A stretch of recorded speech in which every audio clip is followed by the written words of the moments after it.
so please give it up for David Lankers.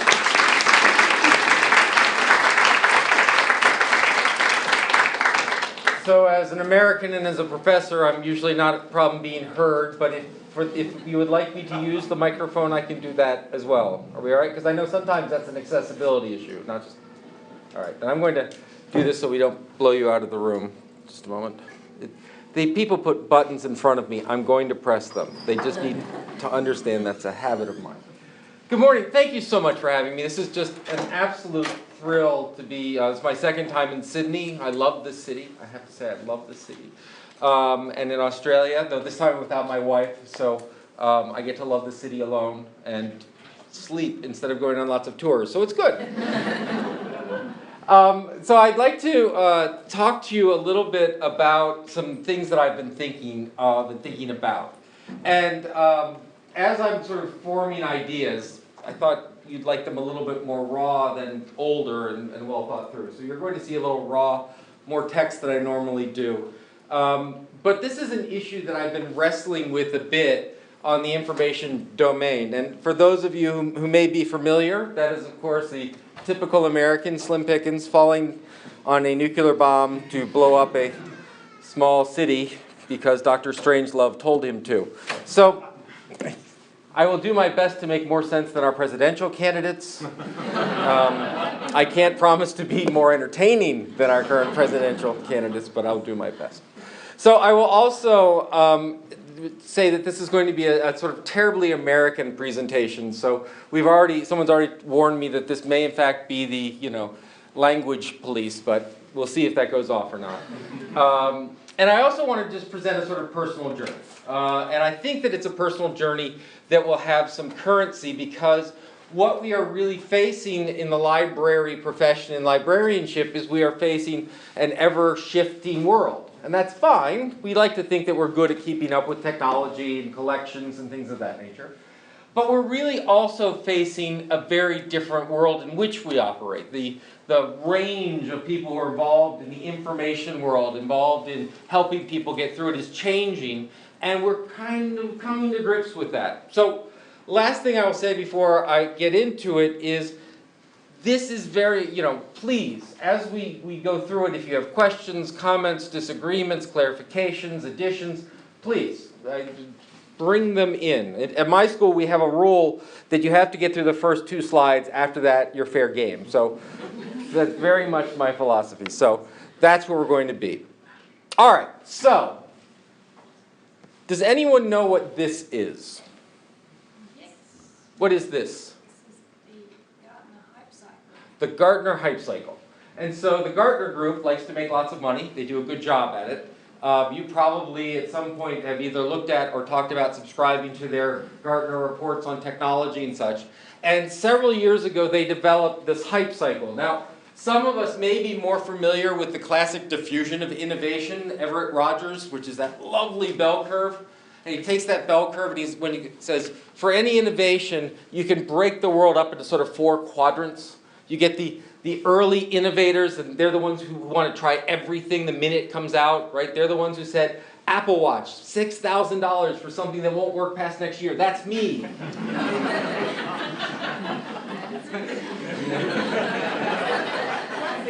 Right? It was not.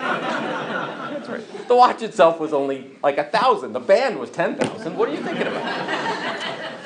Anyway, sorry. Watch the language. Okay. So there's those, and then there are early adopters, the people who sort of come in later, and then you get to major adopters, and then you get to late adopters, and then you get to laggards. It's just like, what a great word, laggards. You get to those people who really are still thinking, like my stepfather, who sort of walks around with his flip phone, and he goes, this used to be cool. we were at dinner, and he left the phone in his pocket. My son went and hung it up in like another room where they had hangers or whatever, and as my son takes his jacket, he walks away. He goes, oh, wait, my phone's in there. Someone might take it. I said, no. And then when we were leaving, my son snuck in and actually took it and said, oh, bad news, Grandbob. The 1990s came and took your phone back. So anyway, that's the standard diffusion curve. What Gartner really recognized, though, is something else is occurring. And it was this hype cycle, that when a new technology comes out, it follows a really sort of predictable path.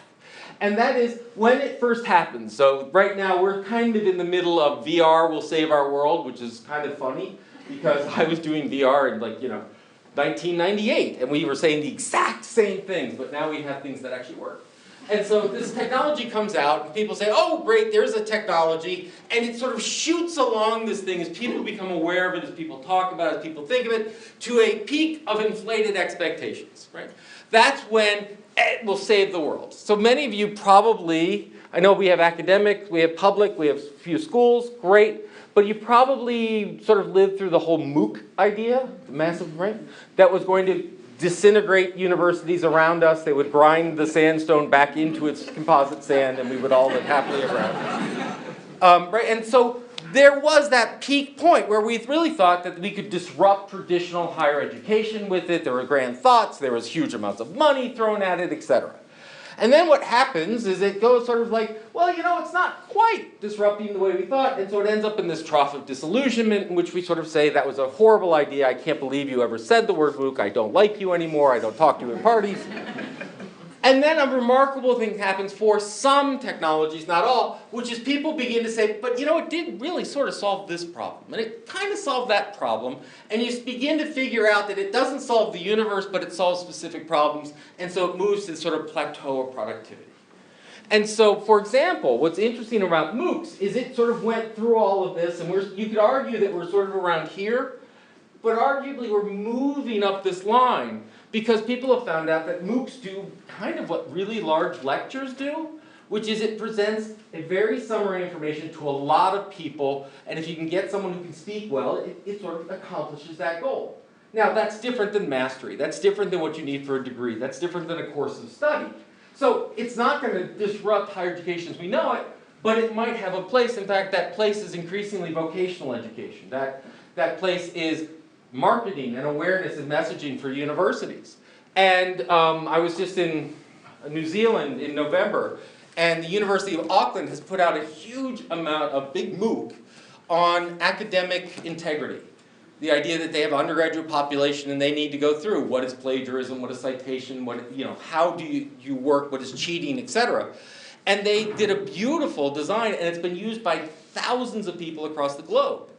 It's not for credit, it's not the idea that they're going to go and enroll lots of people, but it has a really good utility. So what I want to sort of argue is, I've sort of followed this in my life as an information scientist, and I think we're sort of in this field now of information that we need to figure out sort of library and information science. Does that and still work? Is it an or? Is it a versus? And so to walk through that concept. So as libraries are sort of existing in a different environment, but really as librarians are starting to think about things differently, then how does it fit in this cycle? One last sort of setup, if you will. I want you to think of, I'm going to say the word library and librarian, and I mean them very differently. How many libraries do we have here today?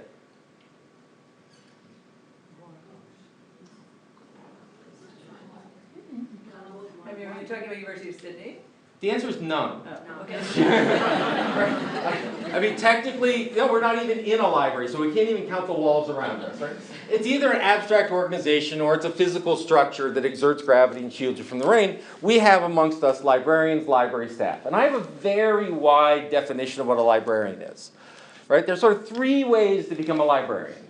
You can do it by education, by job title, or by spirit. Right? So you can go through and you get your courses in library science and your certification in library science and sort of that way of doing it, which we like as professors because it keeps us employed. You can do it by being hired. I don't know how it is in Australia, but particularly in the rural areas of the United States, in many locations, you're the librarian. Why? Because I hired you as a librarian. And that may be the level of preparation for the job. But the third one, which I think we've all encountered, librarians by spirit, people who really love, and I don't just mean people who alphabetically organize books on their nightstand. I really mean that they understand the culture and values of access and intellectual property and all these kinds of things, and they really sort of fight for these things. And Brewster Kahle of the Internet Archives comes to mind. There are a couple of those folks. So I have a very broad definition. So if you're expecting this to be your library, only a paraprofessional, I don't talk to you, no. Right? It's a very easy thing. If you don't show up for work, does the library open? That's a good definition for me of what a librarian is as well.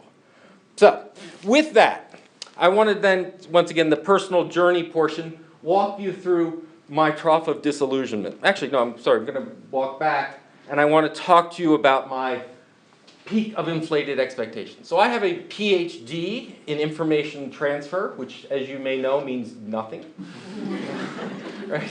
It was created, I mean, if you think about it for a moment, I have a PhD in information transfer from a school of information studies. There is either I am really good at being a bike messenger, or someone was curbing a lot of bets when they were naming it, right? It's not quite a science, and it's not quite a this and such. And actually that was the intention. It was created back in the 70s by a fellow named Bob Taylor. And he sort of said, libraries are evolving. We're seeing this bigger world. We don't want to just be a school of library science. We want to talk about being a school of information.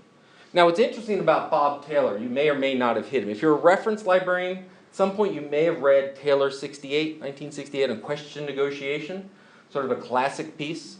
Library science professors like to buy pets and fish and name them Taylor 68 because this is a really fabulous article. Bob Taylor, who was then the dean at Syracuse University and renamed it, he goes back to World War II where he was an intelligence operative. And he sort of saw how information was becoming something of its own and something interesting and something expanding. And so when he moved from Rand Corporation and libraries in Syracuse, he said, we need to have a bigger view of this. And I'm not quite sure where it's going, and the faculty weren't quite sure where it's going. But he said, so we'll call it information studies because we're going to study this. And at this time, I was an information professional. Information was going to solve the world. This was the internet, 1992, 93. The web was just starting. By the way, if you're like me, as you get older, you accidentally add 10 years to that date. So if you hear me referring to 2003 is when the web came in, that's because I can't be old enough to have done it in 93. Right? And so this was the great promise. This was at the peak of inflated expectations. Libraries were going to change, schools were going to change, classrooms were going to change. Kids were going to come into classrooms, and they weren't going to sit in these kind of configurations. They were going to be working on Teams, and we were going to have CNN and the World Sky News on so that we could talk about current events by watching current events, and it was going to disrupt the world. The problem is, as I went through this, as I began talking, as I began my career as an academic, working in virtual reference, expert systems, multimedia, information retrieval, these kinds of things, I hit a major problem.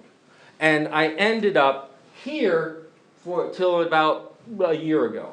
And so what I need is a little interaction from you. I want you to understand why I ended up there. And I'm going to start by asking you a question, which is, could you please define information for me? Serious question.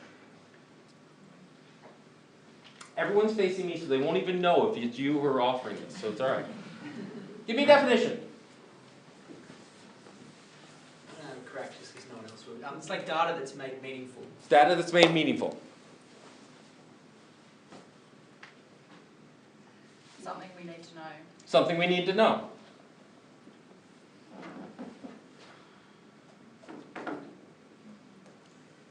How many people use the word information in a week? If you use it, you must have an understanding of what it is. I guess it's somebody's knowledge that becomes useful to someone else, or maybe it's the other way around. Okay. Maybe information becomes knowledge, but it's only really informing if it's active. Okay, so an active process of informing, right? So there's that aspect to it. What we seek to solve problems. What we seek to solve problems. Others? It's just stuff. Stuff. And now you know why I sit at my trough of disillusionment. Because as I sat and tried to do this, I, once again, having come from anointed with the holy water of a PhD in information transfer, having come from the land of Taylor and Eisenberg, having come from having actually met Michael Buckland and figured out what the hell he meant by antelope as document and all this wonderful stuff, I should know! And it should be all about informing, and we pass and share and all this other stuff. And what I realized was that information was increasingly a conversational lubricant. And what I mean by that is we throw it in when we mean stuff, right? Right? We don't have to define it because it just sort of works. You know what I mean. It's kind of like in America, we have this sort of legal test for pornography, which is you know it if you see it, right? Is it information? Sure, right? By the way, is pornography? No, I have no. Anyway, checking the alarm. We're good. All right, so let's move on. So I ended up really looking at this and sort of came up with why information sucks. This is the American version, right? First of all, it's anthropomorphic. And what does that mean? That means that it really is defined by the individual. Look, if you think about the definitions, things that have meaning, things that help me solve a problem, things that, stuff even, all of these come back to the individual. What is information in all of those terms to you may not be information to me. I woke up this morning and heard it was going to be 21 degrees outside. I thought, my God, I'm back in Syracuse. I didn't bring my winter coat. Because Celsius and Fahrenheit never the twain shall meet. Right? Because there's not... Does it really ever hit you as ironic that as a current part of the British Empire, that it's only the former British colony that kept imperial units? It's like, screw you, get out of my country, but leave the ruler. Really? So anyway, my point being, what is information to you? What is information to me? If I tell you it's 20 degrees Celsius outside, did someone tell you that beforehand? So if I told you the second time, is it still information? Oh yes, but it's a slightly different information because it reifies. And if you then walk outside and find out it is in fact 0 outside, what happened? Does it change information? This idea of when you read a book, is that book information? And does it contain the same amount of information as it did for the person who wrote the book? And if the book is in a language you don't read, does it still count as information? Right? So we can just go round and round and round and round. So the first problem that I ran into with this information word was that it really sort of was hard to measure. Now, some of you have sort of hit on the classic definitions of information, right? So there's a difference that makes a difference. There's Michael Buckland when he talked about information having 3 aspects. There's information as knowledge, what we know. Information as communication, how we transmit or transfer that, and information is thing, books. And that's, by the way, if you didn't get the quick antelope reference, when he wrote the document about that, one of his documents was this information as thing. He said, take an antelope. He loved antelopes. And he says, an antelope running across the, Serengeti, etc. I think that's right. Is that a document? No, it's an antelope. But if you take that antelope and you put it in a zoo, is it a document? And so suddenly the context matters because in fact, if you're studying it, if you're looking at it, if you're analyzing it, you interpret in a very different way. And so context became something that mattered. Is a book information? Well, even in this library, your special collection, half of it's information and half of it is sort of a treasure, right? Half of it is a valuable object to be guarded and protected and all these other things. So it has an information aspect and a non-information aspect to it. And the other thing is it's not measurable. Once again, if information to you, is it to me? Well, it's got 5 grams of information or 38 pounds of information, etc. Does it make sense? So from a social scientist, it really drove me nuts because I'm not a particle physicist who actually can define what information is very rigorously. But I don't think we share that. Right? We don't wander through and going, what is the spin of this book? Right? Oh, it's up. It's odd. I don't know. But it's widely adopted. It is a widely adopted phrase. We can talk about an information perspective. I was working with a doctoral student. I said, well, one of the great questions, her dissertation was on body changers. I don't know if there was a better word for this, body hackers, where they actually will implant themselves with devices and technology to see what's going on. She had to promise her mother she would not actually implant things in herself when she did the dissertation. But the question comes up, why is that a dissertation in an information school? Why isn't that in anthropology or sociology? Why isn't that in communications? Why isn't that in technology and computing, right?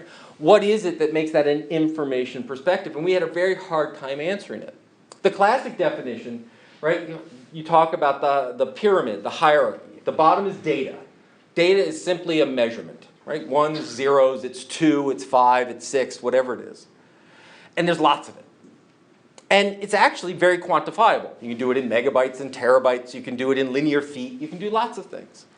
And if you take that and you add context to it, which I believe is where you brought in the idea that it's data but it makes sort of sense, then it becomes information. So 20 is data. 20 degrees Celsius becomes information. And then you move up to the next level, which is, can you take advantage of that?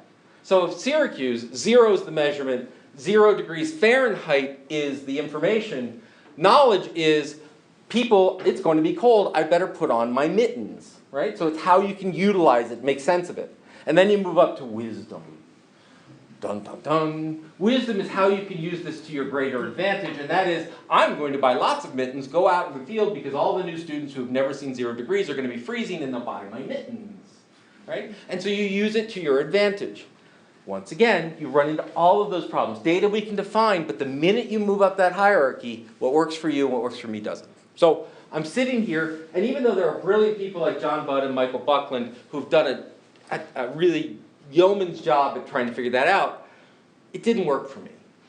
The other thing is that at the same time that this sort of idea of information came out, was a growing realization that the LIS, the Library and Information Science field, was having a hard time remaining a field, right? And so, for example, in when was it? I think it was the late 1990s, early 2000s. Michael Buckland, then the president of the American Library Association, addressed all of the information schools, and he said, you people are screwing it up. You people are wrong. You are disenfranchising librarianship. You are going to the information domain, and you are leaving libraries in the dust.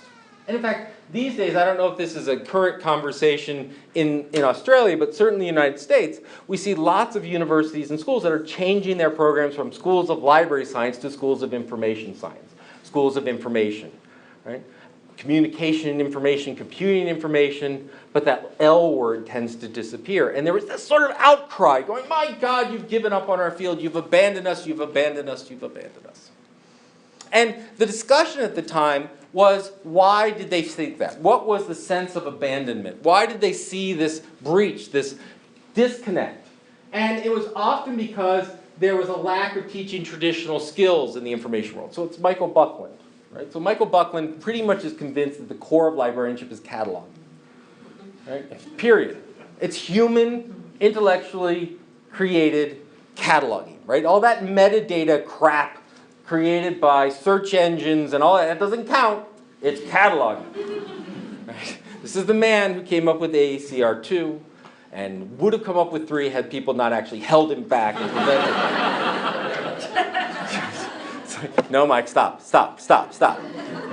Anyway, so what's interesting is exactly what happened here, which is he got up in front of all these intellectuals and high school deans and people wrestling. He said, no, you're abandoning it because you're not teaching cataloging. And they laughed. They said, that's nuts. That's crazy. We call it information organization, but you can do it in so many ways. We can teach it beyond MARC records. We can teach it beyond AACR2. And we're still giving them the general sense of how do you deal with one-to-one descriptions, dumbing up, dumbing down, Dublin core counts. All the metadata schema and metadata work still very much held on to this skill. So it was an invalid argument and often dismissed. The other was that we are abandoning institutions. That by creating masters of information management, undergraduate degrees in information technology and management and such, we were somehow not preparing librarians anymore. And so the iSchools weren't paying attention to their primary client, which was the library. So by abandoning that institution, we were abandoning librarianship. Now, this is not just an old settled argument. our current archivist of the United States got up and said to our libraries and information science schools, you have left us, you have abandoned us. He said, I was at an information school, I was at a library program, and I said, who are your clients? And they said, the students. And he said, no, I am your client. Which is true if you live in 1864, right? Because let's face it, the reason we look at the professionalization of librarianship, the field creation of librarianship, we have to go back to the Guild era, when professions were trying to give themselves authority and trying to give themselves monopoly, right? The plumbers didn't want Uncle Joe fixing the thing in the city. They had to hire a plumber, and that meant they had to be part of the guild, which means they had to be trained by a master plumber, et cetera, et cetera. And those guild models, which existed past the idea of the guilds into professional accreditation, into certification that we see, whether it's CILIP in the UK, ALA in the United States, not quite sure what it is in Australia, I admit it. Right? That fills that idea. And it's the concept of a virtuous circle, right? So you are but a weary, unknowing 18-year-old and you want a job. You go to a library science school. We make you into a librarian. You go be a librarian. At some point you get bored. You go get a PhD. You become a professor who then goes and takes the 18-year-old and moves them through the process, right? That is the virtuous circle. And in fact, in the United States, what we see in school libraries in particular, in primary and secondary education, that model is now broken. If you go to hire a professor who has expertise and their area of research and study is in school librarianship, it is almost impossible to find them. Why? Because in the United States, they have drastically cut the number of school library positions. So they know that pipeline is broken. And so what many people did is they looked at this and they said, you know, you're brilliant, congratulations, right? You could go work in a library, or you could triple your salary and go work for. And they said, why would we just limit you to one type of institution? And we're going to come back to that concept again and again. So this was one. So my argument to people, like, with all due respect to my national archivist, is it's not true that he's my client. And by the way, the students aren't my client either, because client implies a relationship of consumption that we shouldn't be in to begin with. But we'll come back to that in a moment. All right. The last one was information school. We're busy chasing the money and chasing the shiny. That what we realized was, as academics, because I'm sure this is completely foreign to Australian academics, we're expected to go get money now. No, right? No, we just sit. By the way, I couldn't find any leather patches to try and sit in. But, right? We just sit in our office and think brilliant thoughts and, you know, teach our two wonderful mentee students and publish an article. Well, that's great, but if you would like to stay here or get tenure or move up the chain, you better go get grants and you better go get research. And in the United States, the available money in library science from our Institute of Museum Library Science or state agencies or other things is that. And the money in computing and information science and the National Science Foundation is that. And so clearly, we're going to go look at those research. So instead of looking at how do we do metadata creation and collection in the library, why don't we look at, oh, I don't know, national surveillance of metadata systems? Is it still metadata research? Yes. Is it appeal to a bigger chunk of change? Yes. The other thing is, and once again, coming back to the everyone's got their early adopter phase, if you look at the information science world, we are very interested in shiny. We love the new tech. I mean, if I read one more article about how Twitter is going to take over the universe, I mean,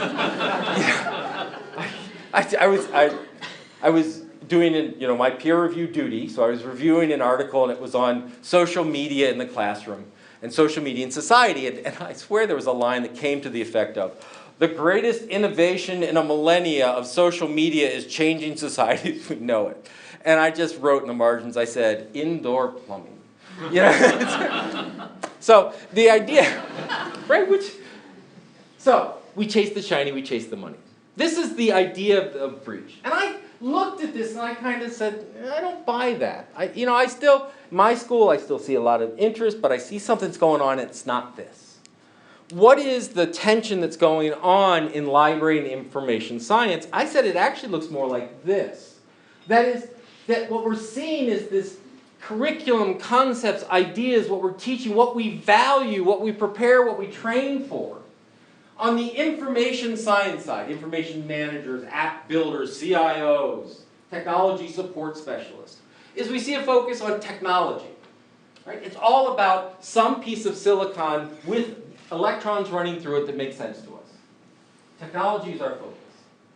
So we often abandon things that may work beautifully well, but because you can't plug it in, it doesn't seem to matter. Now these are, I'm over-dramatizing, but we see on the library science side a focus on skills. This is how you catalog, this is how you search, this is how you do instruction, this is how. On the library science side, we see this notion of values. What are our principles? What are our ethics? How do we perform? What do we believe is the appropriate role in society? How do we feel about privacy? How do we feel about these things? And they're really strong ethical principle codes that we look at. Whereas over in the information science side, we look at it as a social science. And if you think about it for a moment, values and principles don't come from data and social science. They come from a community understanding. Right? Our views on our values and principles were developed over millennia. And not from pure science, but from people saying this is what we would ideally want. If you take the concept of privacy, right now, particularly in the United States, and I know it's happening in Australia, it's happening all over the world, there's this competing narrative. Privacy versus security. If you want to live in a secured society, if you want to prevent the terrorists from coming in, if you want to keep yourself safe, give up privacy. Right? Surveillance is just the way it's going to be. Don't worry, we'll just look at the metadata. Don't worry. I have to say, one of those proud parent moments, my son's 15, but when he was 13, he comes home from doing a report in school on the National Security Agency, right? That's the U.S. folks that vacuum up all your data. I'm a U.S. citizen, so they don't look at mine. He comes back from this report. I said, son, how did the report go? He doesn't talk to me. He goes over to the computer, he pulls out a Post-it note, and he slaps it on top of the webcam, and I'm like, yes! So, my point being that we have values and ethics that we believe are beyond the investigation. We think that they start the conversation. That's very different than a social science approach that says, how do people feel about this? What's the math? What do we take the quantitative? Do we survey them? Where do they come out? Well, right? It's the idea of these are grounded in some sort of data set. In information technology world, we talk about products. We can do an app, we do a system, we do a service, we do a desktop, we do an install, we do a whatever. Whereas in libraries, we talk about services. Even to the point now where we have won the argument and we no longer talk about the collection as a thing, it's the collection as a service, right? We found this once again, doing National Science Foundation research. They went out and the National Science Foundation said, we are going to build a national science digital library. And the way we're going to do it is we are going to give out three kinds of grants. Grant number one is going to be a collection. Go forth and create a brilliant collection of 3D models, chemical protein foldings, whatever you want to do. Confucian texts were in there, which I thought was really cool. Right? But we want, their ornithological lab did bird song, right? So lots of data. Collect and collection. Make a collection. The other is going to be services, so search, automatic metadata generation, mapping, visualization, right, to where you can take this data and do something with it. And the third is going to be the core. They're going to pull them together. And when the core came out and they started pulling them together, they instantly ran into a problem. They went to the collections and they said, send me your collection. And the collections looked at them and said, what do you mean send you your collection? He said, well, throw it on a hard drive and send it. And they said, but it's online. And you get it. Well, what we're going to do is we're going to use this service to create an organization that people can browse. And they said, we already did that. I mean, how do you build a collection without a classification scheme? How do you build a collection that you can't surf and use? And they said, no, that's the service business. They go, it doesn't work that way. Everything's a service. The collection is a service. You allowing people to browse it as a service. You've organized it as a service. You've added metadata to it as a service, right? If it was simply collecting, it would be a really easy way to build a building. You build a massive warehouse and just start throwing crap into it, right? So the collection's a service. So everything's a service, which means it involves humans and policy and interactions and transactions. In the information world, we talk about users. And over in the library science side, I like to talk about members, but patrons. I know particularly in Australia and New Zealand, there's a discussion of clients. But we look at them in a different relationship than someone who simply uses. And I have this joke, but I won't force you to do it. But you know, I asked, how many people think that they serve their users well? Lots of people. How many people enjoy being used? I say, the next one we're doing is consumer, so enjoy that.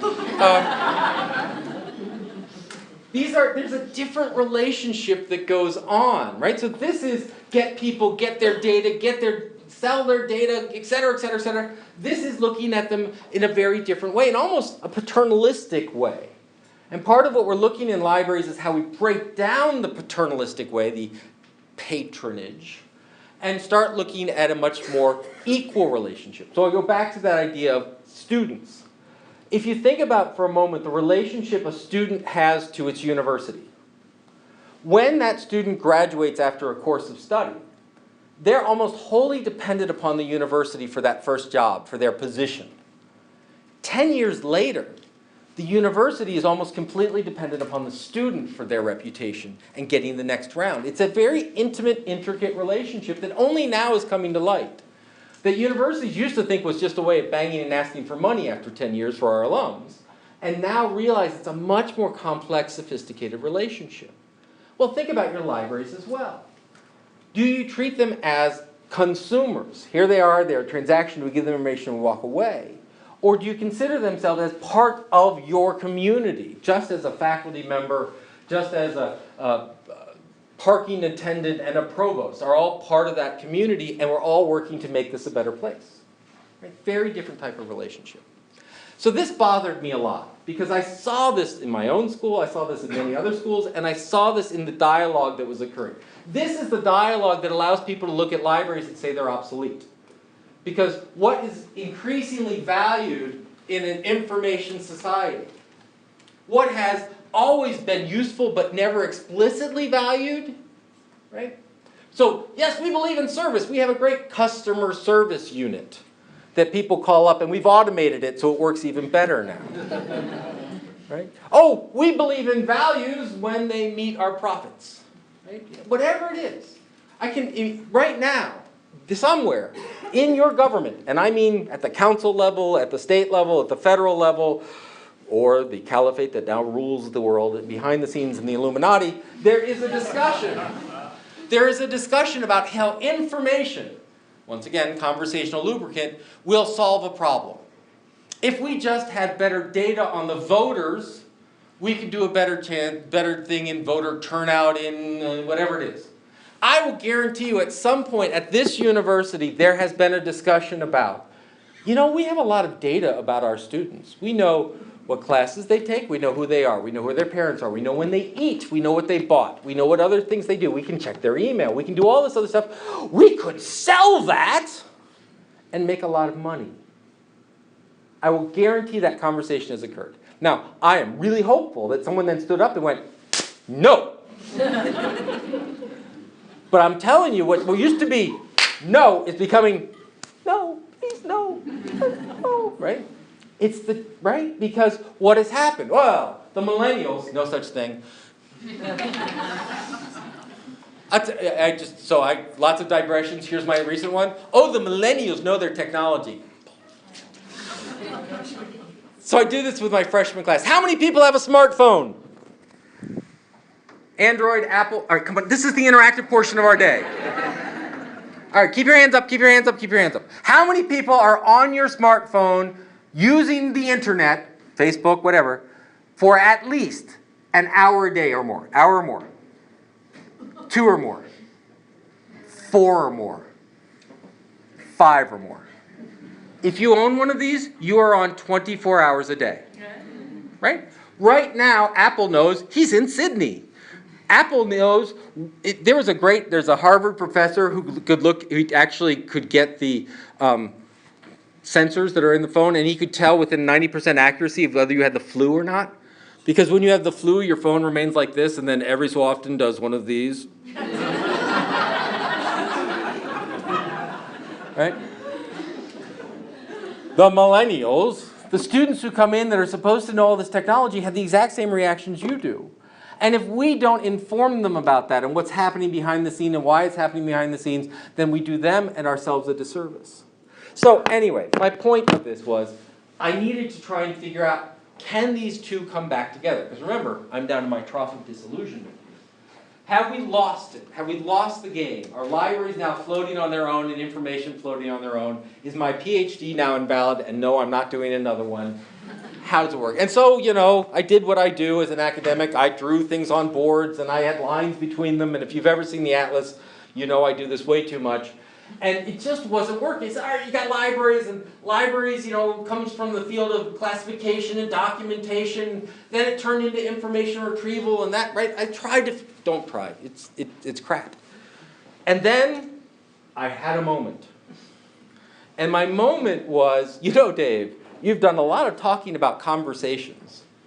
It turns out it actually helps you think about this domain. So rather than thinking about librarianship, and library science and information science and the information domain as somehow academic disciplines, let's think of them as conversations.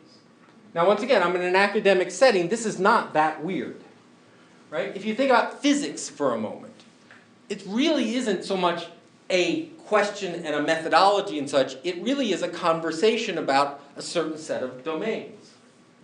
And so this helped me think about, well, what are we talking about?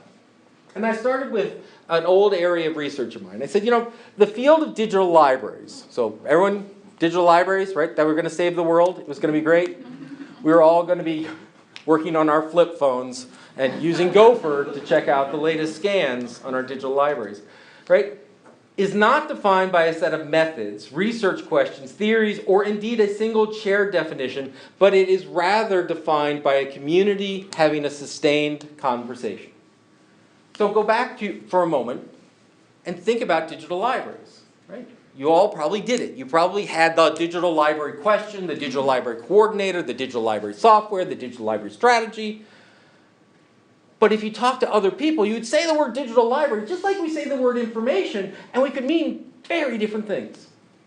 Right? I had a great professor, Bill Arms, wrote a book on digital libraries, had no citations in it. That's where I like to go. And Bill Arms said a digital library is the internet. The internet, we've done it. There's one, we finished it. And other people go, no, we don't preserve it, and it's not organized anyway, and it doesn't have an interface in it, right? So we had very different definitions, but we were talking together. Now, sometimes talking very loudly, and at very different perspectives, but there was an ongoing conversation. What is important? How do we do it? How do we make it happen? What's the technology, right? It was a conversation. And that's what drew us together. So the death of a field can be defined as the lack of meaningful, productive conversation. We really, really, really do not have in-depth conversations about harpooning whales on schooners anymore. It's not to say that it's not important. It's not to say that people don't know about it. It's not to say that it's irrelevant. But the harpooning profession as we know it is not really a vibrant field. Now, also to take you through a little history, right? I have a PhD. I have a doctorate in philosophy. A philosophy. You want to talk epistemology and ontology? I'm lost, right? If you want to bring up Heidegger and living to one's death and the whole, Habermas sense, I got nothing. But my PhD is in philosophy. Why? Because Socrates taught philosophy, and everything was philosophy until the Middle Ages, when suddenly someone decided, well, there's philosophy and then there's physical philosophy, which is what became physics, and physics eventually became chemistry and biology, right? It began splitting.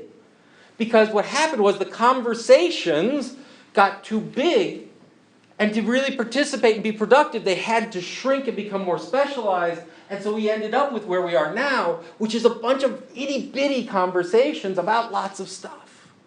So a productive conversation. That means that conversations can die, they can split, they can morph, they can change. And what do I mean by productive? Well, a productive conversation is one where changes in understanding or the direction of conversation. Where in essence, as you are having this conversation, every so often you go, huh. Right? You guys know this, right? Somewhere in your life, someone once said this, they were part of a big meeting, and there was lots of conversation going. This one person who was sitting quietly. And a conversation. And then suddenly this person leaned back in their chair and went, huh. And everyone stopped and waited for that hum. Right? That person really can control that conversation. If you've ever heard of a fellow by the name of Cliff Lynch, Cliff Lynch does this all the time. It's like this big royal goes over an email list, still with listservs, and he'll send one email and the conversation will suddenly turn left, right? But that's showing that there's liveliness, that there's a production, that there's debate. Someone once said the greatest value of the university system is that we can sustain arguments for a long time. Now, we know we can sustain grudges for a very long time. But the argument was that those arguments actually can last centuries, right? We are having arguments about what it means to lead a meaningful life and what is the nature of reality and all these things. And that just, we don't have time to do that in other domains. It's something very unique to an academic setting. So, information science started primarily as a discussion of library science looking beyond the institutions of libraries. Right? It began by doing things like, wow, computers, we can use this metadata and cataloging data to suddenly search in different ways. And by the way, it's not just librarians who can do it, we can let anyone do it. And suddenly organizations and newspapers and research and universities and governments were in it. And so it became a bunch of librarians going, wee, they love us, they love us. And we're trying different things and we're moving it. But what happened was the conversation was increasingly joined by a growing list of other conversants.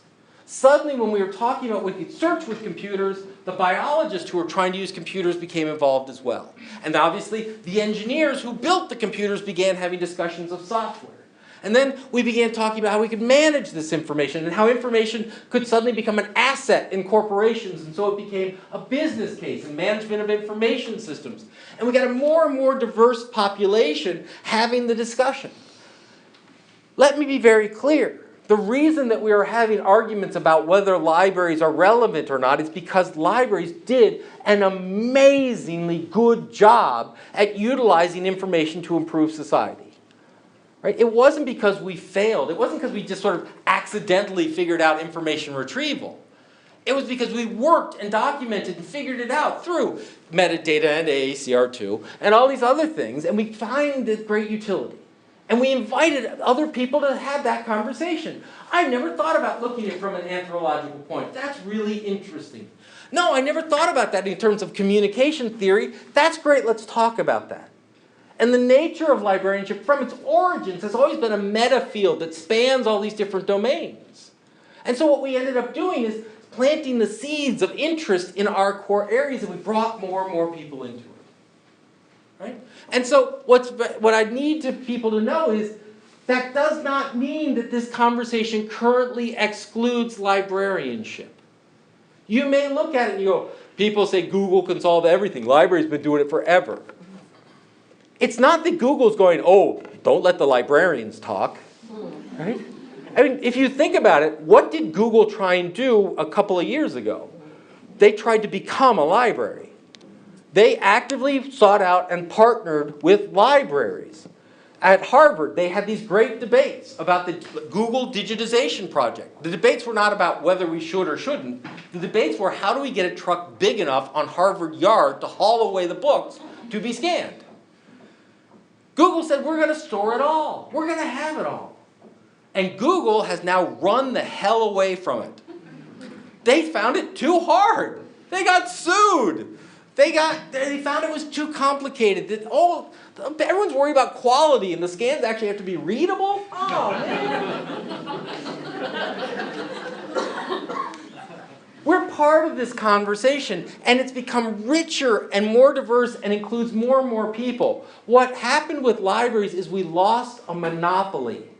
We used to be the monopoly provider of information, of the big data. That was us. And now we're one of many. But here's the trick. Everyone looks at that as a zero-sum game. That is, that as more and more people came in, the role and value and importance of libraries got smaller because it got more crowded. That's not how it worked. It's like going through a river where you're the big boat and suddenly you're out in the ocean. It's a much bigger space with more boats and more players. And some of them are really damn big boats. But ours is still there and still important. By the way, the other, just because I like taking absolute pleasure in the fact that right now the information scientists of my friends and myself are having the same thing around data science. Right? Data science is the hot topic. It's all about the data. It's all about data science. And what's happening is all these information scientists are going, what about me? And all the statisticians and math departments are going, whee! We can teach more than the freshman course. So, a fear is, in the field that I have encountered, that I see, that I believe I hold, is that the values that librarians hold dear is currently being lost in that conversation. That as that conversation has become more diverse, as that conversation has become bigger, as that conversation has become more loaded with money, with different players, with different politics, etc., the thing that is dropping out of that conversation are the discussion of values. Right? We talk about techniques, we talk about technology, we talk about employment, we talk about impact, we talk about data, we talk about all this stuff, but what's dropping out is values. And you go, well, no, Dave, they still worry about privacy. Simply saying the word privacy when you then burrow over it and take the data anyway is not having a conversation about values. Right? So the question then becomes, do the conversants see values as a productive conversation? When you go out and you talk about the importance of libraries, how often do you find yourself put into a corner where you're justifying book budgets? When frankly, you don't give a damn about book budgets, but that's the conversation people guide you into. We were having a discussion at dinner last night. You know, how many places have you gone? I'm a librarian. Great, what are you reading right now? Reading? Who's got time to read? I'm not on vacation. How many times are people telling us the conversations that we're having, and we find that we're backpedaling as opposed to going, I'm a librarian, I'm here to save your life. I'm here to save your values. I'm here to save your privacy. I'm here to make you a productive part of society. I'm here, right? This is what's going on. So how do we make a values conversation? It's not how to make libraries important. They are. It's not how to make libraries regain their prominence in the world. We won't. Period. No, we won't. And I'm going to paint you a scenario where we shouldn't, where there's a better way. But at the very least, how do we reassert ourselves in this conversation so that we are not pigeonholed as the stereotype? Okay? A quick refresher on what it means to be a librarian. I'm glad you asked. A librarian has a mission. This is it. In case you were wondering, you may tattoo this on any part of you. I'm waiting for the Apple tattoo. It'll cost you $3,000, it'll be really good looking, and it'll be obsolete, so you have to trade your arm in. So, the mission of a librarian is to improve society through facilitating knowledge creation in their communities. And we will have a discussion this afternoon. For those coming in the afternoon session, I think this is where we'll probably start. But one thing you may notice about this mission statement is it's not very exclusive. Teachers could say, yeah, that's me. Publishers could say, yeah, that's me. Google could say, yeah, that's me. Governments could say, yeah, that's me. And that's a good thing. It's a good thing because that means these are our potential partners. These are where we can collaborate. This is how we can talk together. This is where we can begin to say we're in the same world. But it's not enough to uniquely define librarianship. So we have to add something to it, such as the means by which we fulfill this mission. How do we fulfill that mission? How do we improve society? How do we facilitate knowledge creation? We do it through access. And by the way, two-way access. Not simply access to our stuff, access to our collections, access to our services, but by building access for the world to our members, our patrons, our clients. If you have someone who comes in and says, I want to listen to a podcast I want to listen to that new Serial podcast. You go, great, fine, click, click, click. This is how you do it. We have a class on podcasting. We have like podcasting books you could read about podcasting. We have technology to lend you. We could just kill them in podcasting knowledge, right? But what happens when that same person walks in and says, I would like to do a podcast? We have a book on how to podcast. No, I don't have the infrastructure. Can I do it with your equipment on your servers and you share it out? What? Access is two ways. It's to knowledge. It's to how people know things. So to provide access to stuff, great. To provide access to stuff and conversations and people, better. To provide a forum in which people can discuss and learn, best. Right? And so while as librarians we've always said, oh, we own this, we got this one. We have owned half of that equation. Right? This is everyone, I don't know if this is true in Australia, but in the United States, to be a librarian, I think by law, you have to watch Desk Set. Katharine Hepburn, Spencer Tracy, right? Curfew shall not come tonight.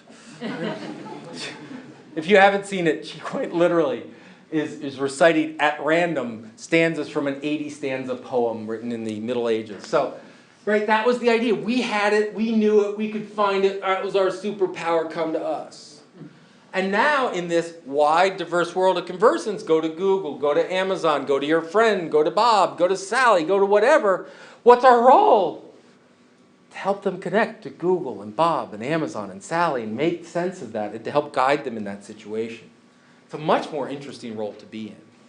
Anyway, so we do that by teaching, education, bringing them up to speed, giving them tutorials, what is information literacy, etc. We do it by providing them an environment.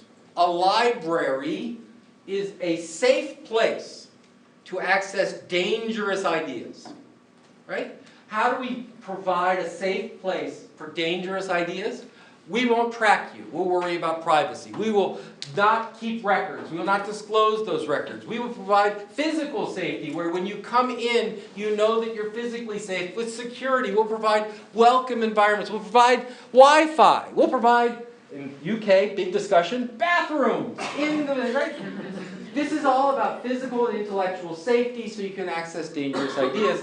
And ultimately, we will build on your motivation. Why are you here? To get a good grade? To get through tomorrow? To invent the next great thing? To simply escape? We need to understand that motivation. That still does not uniquely define a librarian. Once again, Google, mission, educate the world, and make money in the process. Right? Access. Search it, we're going to find it. Unless, of course, you're in the European Union, in which case you can be forgotten. Knowledge. We have YouTube. You can watch a video on doing any frickin' thing, right? You know, you can make... I love the what is the guy? The German who, like, makes rubber band guns that blows things up. I mean, he's Slingshot guy. And anyway. An environment. Right now, Google has a major initiative around HTTPS, around encrypted connections. They're coming out on the side of the user to make it safe, so that they're going to locate and get you away from dark sites and get you away from malware and make sure you're encrypted. They're trying to provide a safe environment for you to search and learn.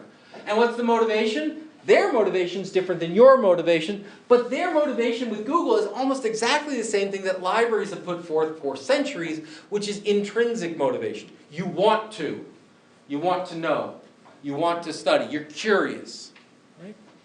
So, still not enough. So we need the third thing. That third thing that comes in and uniquely defines what a librarian is, which is we do this all with a set of shared values and principles. We do this because we value learning. That's different than access.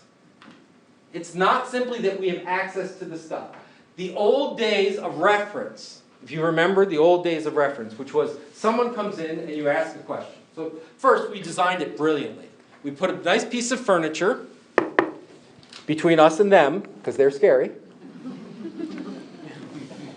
We then forced them to come to us because we're worth it. University of Toronto was doing virtual reference, and they were wondering why they would get reference questions via email from students that were sitting at the computers 10 feet away from them. And the answer was that computer time was more valuable than you. Think about it, right? So one, we've got our nice protected environment. We're safe. They come to us because they love us. And then what do we ask them to do? We ask them to perform perhaps one of the most unnatural acts known to humanity. Admit ignorance in public. Think about it for a moment. When someone comes up and asks you a question, we're librarians. We just mean to salivate on, we can be of service. Oh yeah, give me a question. I mean, you get those reference librarians, and maybe you are those reference librarians, where you get the question, and so you're like chasing them out of the building. No, wait, I've got another citation.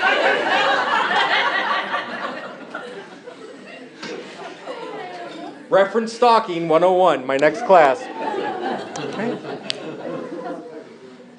And then what happens? They give us the question of which we instantly go, oh crap, what is that? My favorite one was, do clams sleep? Think about it. This woman on NPR, this was her first question. She said it took her 20 years to find an answer. And she finally got it from a doctoral student working in marine biology. They go, well, they have a slightly dormant period. Good! And then what do? We say, well, clams. That would be marine biology. That's over there. Right? If any of you go back far enough, what we used to teach in reference classes, you may point out the resource, but you can't even pull the resource off the desk because you may be potentially biasing their understanding of that information. And we are unbiased and objective in all things. So the idea being, we'll get to that in a second, right? So it's about learning. The point isn't whether you have a book about it. You don't win because you have a resource that matches a question. That's not winning. Winning is they walk away smarter. And that means you have to be worried about how do they learn? What does smarter mean? What does smarter mean? If someone comes in and they are in essence a learner that's all about reading and literature and writing, which is frankly what we get at the university, then getting them the resource, you may have won. But if you're in a school setting, or you're in a community college setting, or you're in an informal environment where they have learners that aren't in university because they don't learn that way, they learn through conversation or discussion or video or interaction or getting their hands dirty, you have lost. Because the outcome is not what you have, the outcome is what they now know. Right? So we value learning. We believe that learning happens in an open environment. The more transparent and open the environment, the better the learning is. If you believe that, that when someone has a question, by providing them with a rich, diverse set of resources, the richer the better the conclusion, the understanding, you are biased. You have a perspective that is different from a lot of other communities, including, by the way, many governments. And I don't mean that in a snarky, sarcastic government bad way. I mean that many governments say, who has the time to devote to talking about asphalt? And quite literally, if you think about it for a moment, asphalt is boring. Do you really want to have a town council meeting where we discuss the type of asphalt that we're going to use on the road? No.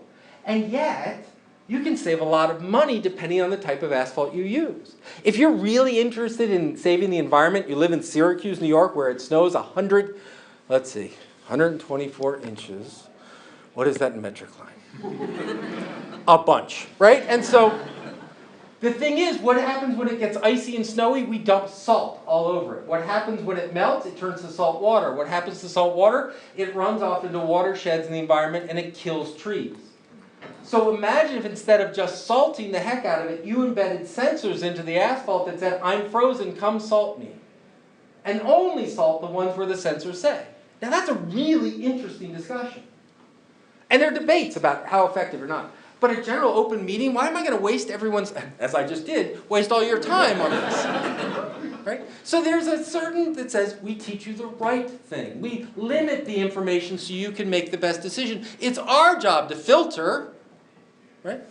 So that openness is a perspective and a unique value that we bring. And so when we hear things like, our school does not let our secondary students cite Wikipedia because Wikipedia is inherently falsifiable and wrong, right? We say, oh, no. Wikipedia is a fantastic resource. Never cite it, but start there. We know doctoral students, they pick their thesis by a good Wikipedia entry and go, right?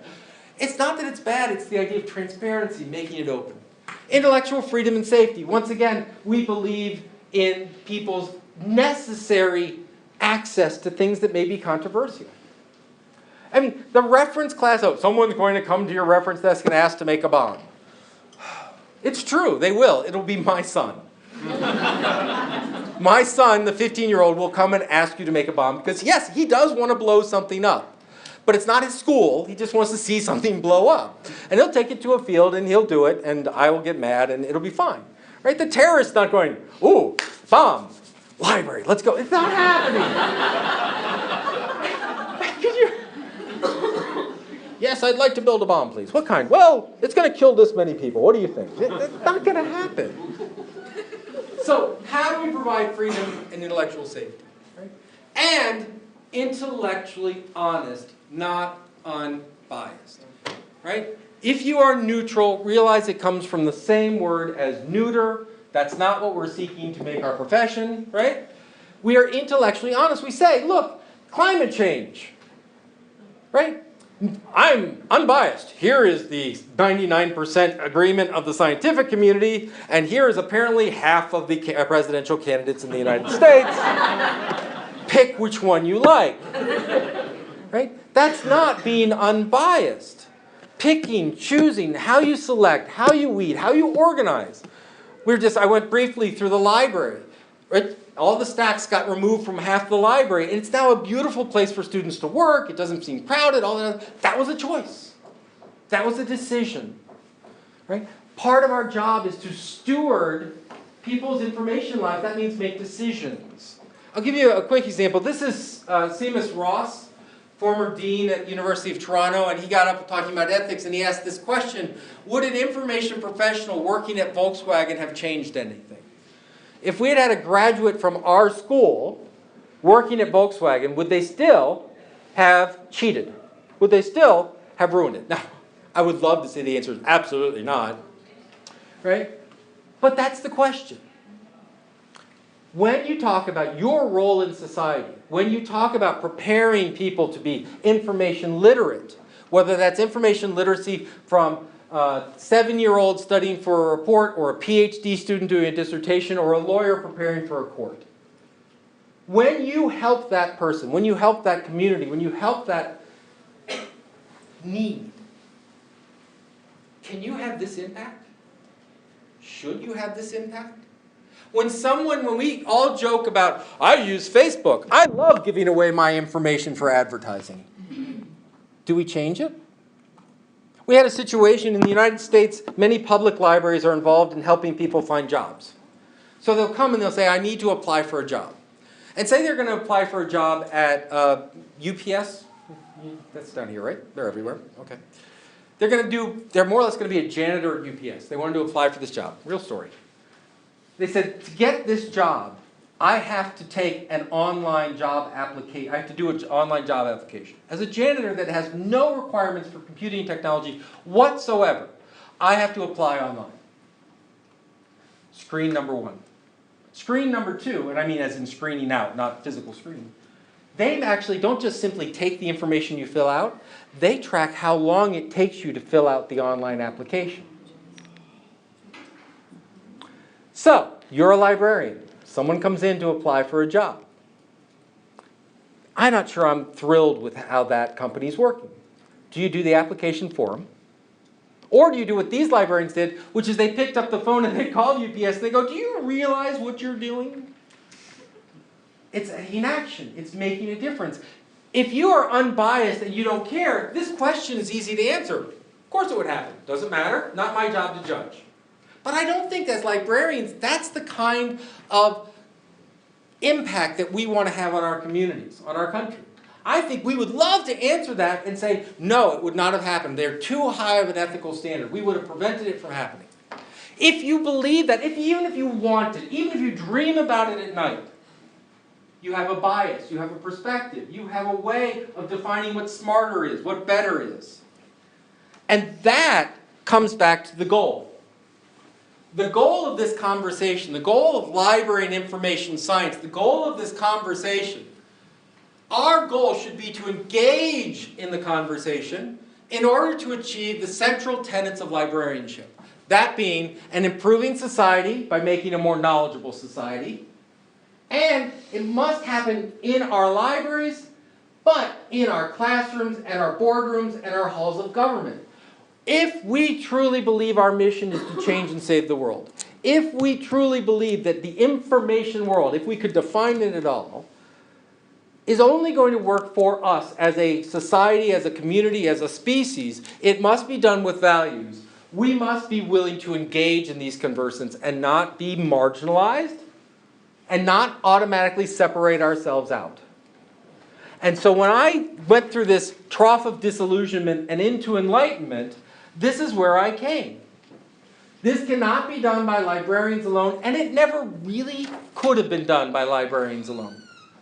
Because we're not obsolete, but we're not a monopoly. We've not lost our value, we've not lost our importance, we've not lost our future. The opportunity that is before us is to inject our values into this larger domain, where I think we get to that plateau of productivity, right? So 1952, libraries at peak.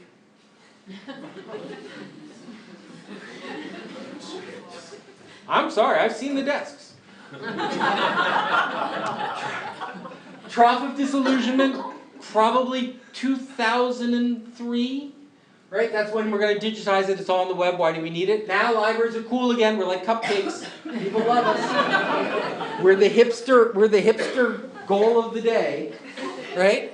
Because we're all about community hubs. We're all about learning, which is great, and engagement. But where that plateau comes in is in refusing together the L and the I. Refusing in that we believe in librarianship and information professionals and in the information field. Even frankly, if we can't define what information is, we can define the conversants that we want to talk about. We know that that conversation happens amongst librarians, it happens amongst governments, it happens amongst people in a changing digital landscape, it happens among commerce, it happens in the not-for-profit sector. We know when we use information because we know it when we see it. What we really know is not the nature of information. We know that's someone talking about stuff we care about. So we need to bring our values into it and say this is why our values matter. That we are focused on learning. It's not about use and consumption. It's not simply data that's out there so that I can collect it and store it away. You know the difference between a librarian and a pathological hoarder? Librarians use canvas bags. That's the difference. And they all have some sort of conference name on them, right? It's not about the collection. It's not about the collection. It's not about the collection. Take a moment. David is not saying he hates books. Get rid of the books. Books aren't important. That's not what I'm saying. I'm saying they're there for a reason. We are not there for the books. The university was not built as a place to deposit books. The books are there as tools to make our people, community, universe smarter. And guess what?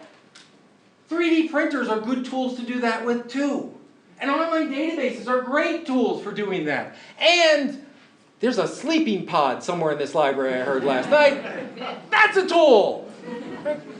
A tool for what we have yet to discuss. But we must be focused on learning. If you're a librarian, once again, by education, by title, or by spirit, you're about learning. When someone says, what do? You can say, I'm a librarian, but start with, I'm an educator.